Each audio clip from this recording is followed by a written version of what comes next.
Welcome to Uncensored Conservatism. This is episode 207. I previously said I would look at community organizations and Marxism, but let's look at Marxism and the alphabet soup of genders today instead. So Marxist thought starts with the premise that any ruling class declares their social order is the natural state of things because it enshrines their political power and it oppresses people. This includes not only the working class, but today's ethnic classes and now genders, and thus gay people. They are the oppressed, and even though they've gained many rights, it's now the freaks' turn at the table, the transgenders. Of course, Marxism is opposed to capitalism, and as such, the capitalist society preserves traditional sexual norms and obstructs true liberation. Break those sexual norms, and you've undermined capitalism. Now, they're going to trot out a lot of stories and studies to show that mankind started when were a communal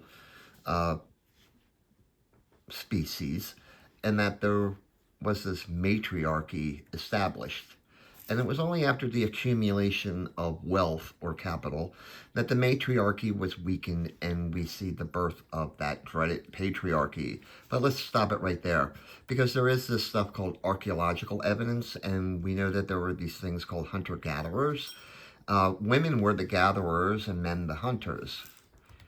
Women were also the bearers of offspring, and because men and women shared child-rearing duties out of necessity for survival, that does not mean that a matriarchy developed. Although there are certainly exceptions, before capitalism of the Dutch in the 1600s, it is hard to find, for example, too many women leaders in any civilization. I mean, Cleopatra comes to mind immediately, and perhaps some women rulers before 1600, but they are certainly the exceptions. These societies were hardly capitalist, and they were hardly matriarchal. So the Marxist rendition of human history is kind of fucked up from the start here, but they do like to rewrite history, so there is that. Regardless, they assert that the birth of capitalism, women became, for lack of a better word, slaves to men, thus the birth of the oppression of the woman. They reach back to the days of feudalism to note that non-conforming females were severely repressed, especially gay females. Think witch trials that led to hangings and burning at the stake. But that's a really silly leap of logic. Surely not all of those accused of witchcraft were lesbians or non-conforming.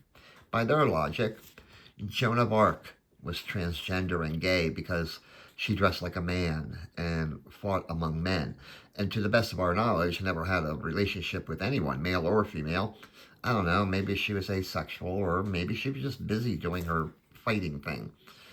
As proof of this link between homosexuality and capitalism, they hold out, of all things, the French Revolution. Now, that revolution was certainly egalitarian in nature to the extreme, so much so that non-adherents would lose their heads. But, hey, homosexuality was decriminalized in revolutionary France, so we just ignore that reign of terror thing. Viva la Marxism, right?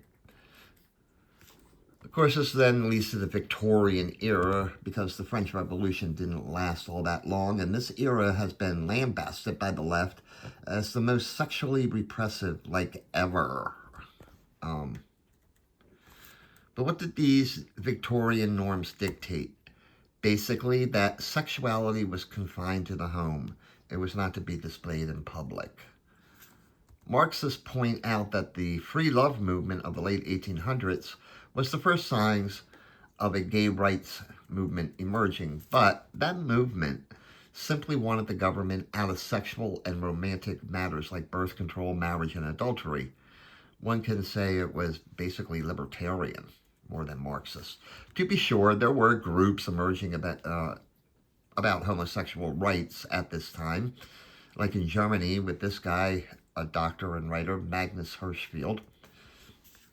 And for 16 years, from 1917 to 1933, homosexuality was decriminalized in Soviet Russia, along with allowing abortion and on-demand divorce. But in 1933, Soviets reintroduced their laws against homosexuality, calling it a capitalist perversion.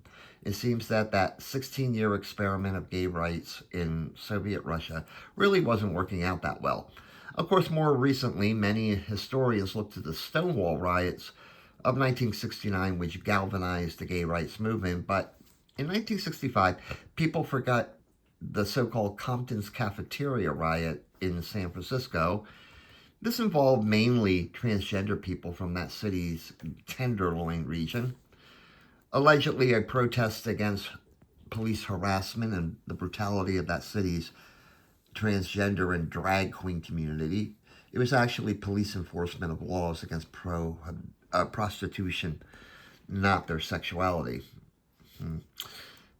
However, the day after the riot, the city's gay community came out en masse and demonstrated in support of the transgenders and drag queens. By the way, back then we called them transvestites.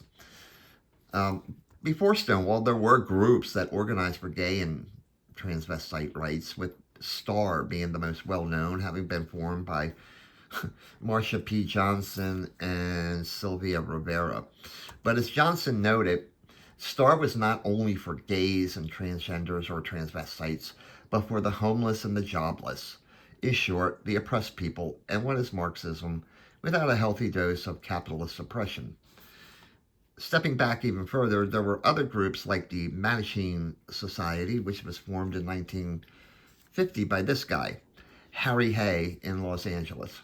By 1961, the groups had splintered into regional entities, but Harry Hay illustrates how this stuff works because Mr. Hay was most certainly a communist. In 1938, he had officially joined the Communist Party of the United States after being introduced to them by his gay lover, actor Will Geer. That's right, Grandpa Walton was gay and he was a communist. Now, prior to his gay activism, he had been involved in several worker organizing efforts in California, especially among migrant workers.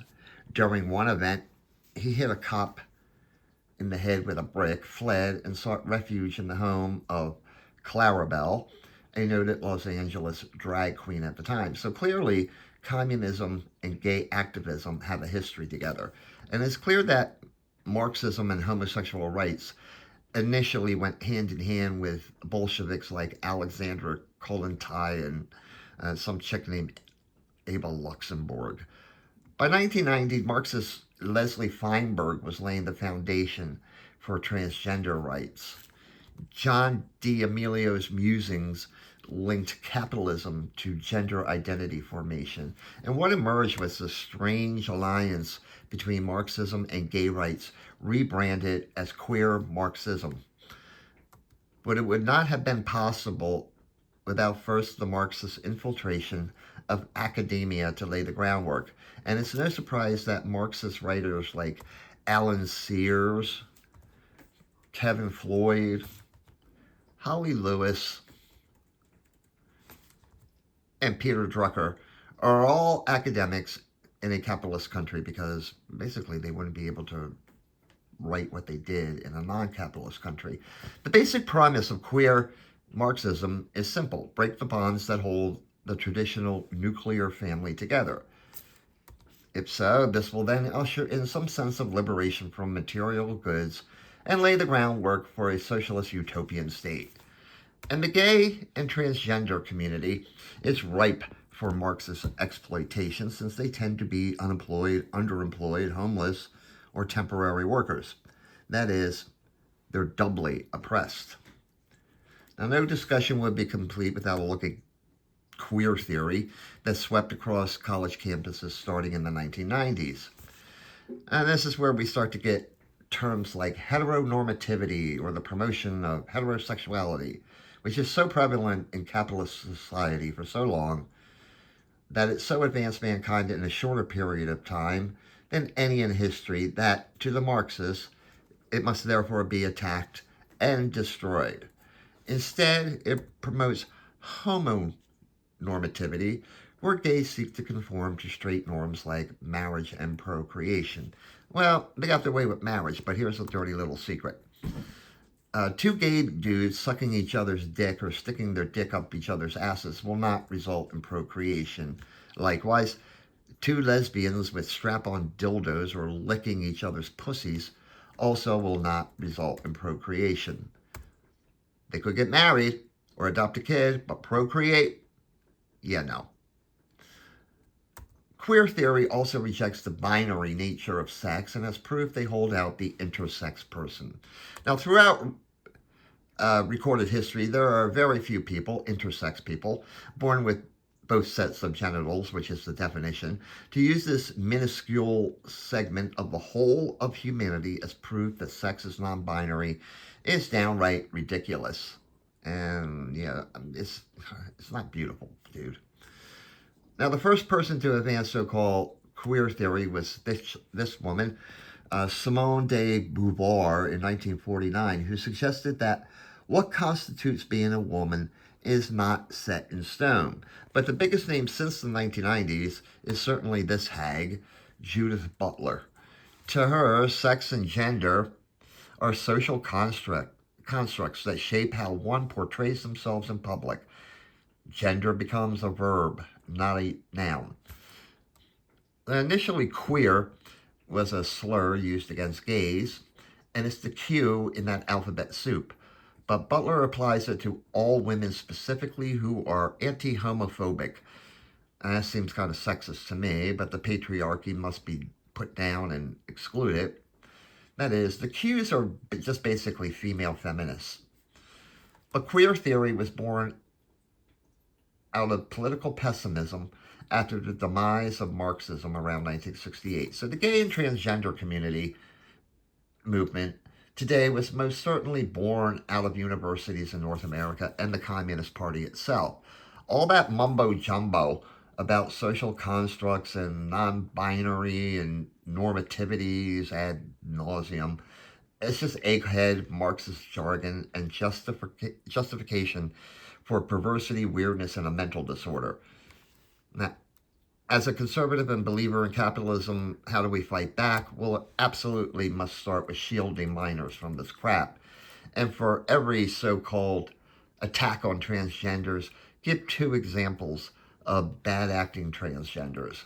Yeah, because they're not exactly peace-loving little flowers who just want to be their true selves. And that's it for today. I'm taking a break from this series until Thursday, when we'll look at Marxism and the black community and the civil rights movement and such, especially as it applies today. I'll be back tomorrow with an episode on the Palestinians, not related to Marxism. Until then, have a great day and a more pleasant tomorrow.